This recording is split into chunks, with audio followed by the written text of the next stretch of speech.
Solution મળી જશે. શું કે કેવું સર? બસ મજામાં. બોલો બોલો સાહેબ, એક તમારું કામ હતું. તમારું કામ પછી પેલા મારે એક તમારું કામ છે. બોલો બોલો.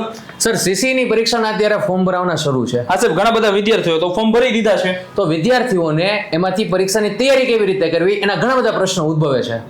સાહેબ, એ વાત સાચી, પણ તમે શું કહેવા માંગો છો? કેવા પ્રશ્ન? પરીક્ષાની તૈયારી કેવી રીતે કરવી, હા પ્રાઇવેટ જોબ છે, હા સાહેબ. ઘરની પરિસ્થિતિ સારી નથી, ઈ વાત. ઘરની સંપૂર્ણ જવાબદારી છે, હા સાહેબ. અને ક્લાસીસે લેક્ચરમાં જઈ શકે એમ નથી. પણ સાહેબ, આ બધા પ્રશ્નો છે તો વિદ્યાર્થીઓએ ભાઈ ચિંતા કરવાની જરૂર નથી. ભાઈ, તમે નોકરી કરતા હોય, ઘરની પરિસ્થિતિ સારી ન હોય, ક્લાસીસમાં ન જઈ શકતા હોય, તો વિદ્યાર્થીઓ તમે ઘર બેઠા ક્લાસ જેવી તૈયારી કરી જ શકો છો. અને હા, ખાસ કરીને જે પ્રિલિમ અને મેન્સની તૈયારી કરવા માંગે છે એમના માટે તો ભાઈ સર્વશ્રેષ્ઠ છે, કારણ કે મેન્સના ખાસ આન્સર રાઇટિંગ કરાવવામાં આવશે. તો વિદ્યાર્થીઓ અત્યારે જ આઈસ ઓનલાઈન એપ્લિકેશન ડાઉનલોડ કરો અને અમારી સાથે જોડાઓ સીસી ની સ્માર્ટ લાઈવ બેચમાં.